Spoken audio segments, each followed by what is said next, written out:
I didn't watch it all at once. The first time I stopped after a few seconds, not because I didn't understand what I was seeing, but because I understood it too quickly. There was no confusion to soften it, no angle that made it ambiguous. I closed the video and sat there, my phone still in my hand like it might explain itself if I waited long enough. It didn't. When I opened it, again, I watched more carefully, not emotionally, almost the opposite. I noticed small things. The room, the lighting, the way he leaned and hesitated. There was a moment where she laughed. That was the part one replayed. Not out of obsession, just calibration. I needed to know if there had been doubt, reluctance, anything I could misinterpret into something less final. There wasn't. By the time I locked my phone, I wasn't shaking. I wasn't crying. I felt organized, like something had been sorted into the correct place. Even if I didn't like the outcome, I didn't call him. I didn't call her. Instead, I went into the other room and looked at the dress hanging on the closet door. It was still covered in plastic, untouched since the last fitting. For a second, I tried to imagine wearing it, walking forward, smiling at faces that believed in something that no longer existed. It felt impossible. So, I stopped trying. The next morning, I sent a short email to the venue coordinator. No explanation beyond what was necessary. The event would not proceed as scheduled, formal, clean, final. She replied within an "Are professional, efficient?" asking for confirmation before needing cancellation protocols. I confirmed. That was the first irreversible step. After that, it became easier to keep moving in the same direction. I contacted the canner, the florist, the planner. Each conversation was brief, almost transactional. No one asked for details beyond logistics. I appreciated that more than I expected. There's something stabilizing about processes that don't require your feelings. By the third day, most of it was undone. What remained was the human part. My phone had started to fill with messages at first from him.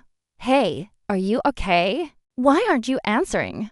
I think something's wrong with the venue. They said it's canceled." Then from my sister, "You need to call me. This isn't funny. What are you doing?" I didn't respond, not because I wanted to punish them. I just didn't see a version of that conversation that would change anything. The truth didn't need discussion. A few days later, my parents called. I let it ring. Then again. Eventually, I turned the phone off. The silence wasn't empty. It was intentional.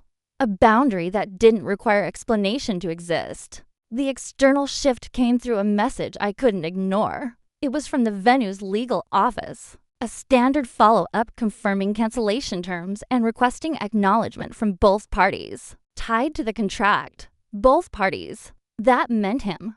I replied with the documentation they needed, including a brief note.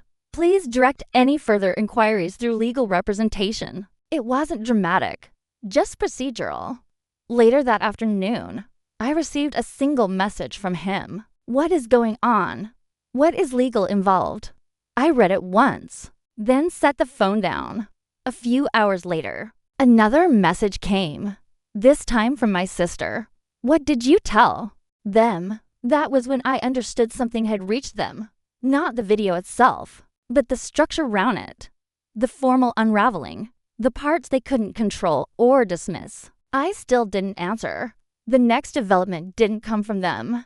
It came from my planner. She called, which was unusual. Her tone was careful, measured in a way that told me she already knew something without needing to say it directly. "I just want to confirm." She said that the cancellation is final. There have been attempts to reinstate certain bookings from him. I asked to pause and you declined. "I followed your written instructions. Thank you." Another pause. Softer this time. "If there's anything you need documented further, I let you know." That was the moment the balance shifted. Not emotionally. Structurally, they could call me, message me, speculate about me. But they couldn't move anything forward without me, and I wasn't there anymore. Days passed, then a week, I returned a ring through a courier service. No note, just the object played into its original box. It felt appropriate. My sister tried once more. A longer message this time, not apologizing, not denying, just searching for an angle that would make me respond. You're overreacting. Whatever you think you saw, it's not what you think. I read it, then archived it. There was nothing left to clarify. The strangest part wasn't the betrayal. It was how quickly. Everything that depended on trust collapsed once it was gone. Plans, roles, assumptions, even their confidence. I heard indirectly that they were trying to explain the situation to others. That there had been misunderstandings, stress, miscommunication. But explanations require stability, and they didn't have that anymore. I never shared the video.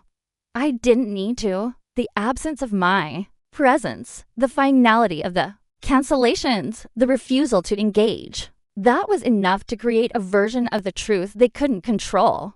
Weeks later, I stood in a different apartment, smaller, quieter, entirely mine. There were still moments where my mind would return to that night, that video, that laugh. Not with intensity, just recognition, like acknowledging a fact that no longer needs to be processed. I didn't feel victorious. I didn't feel resolved, but I felt clear. And clarity, I realized, doesn't come with noise. It comes with the absence of it. What they did didn't destroy me. It just removed the version of my life that depended on them being who they weren't. And once that version was gone, there was nothing left to fight for. Only something else to build. Quietly without.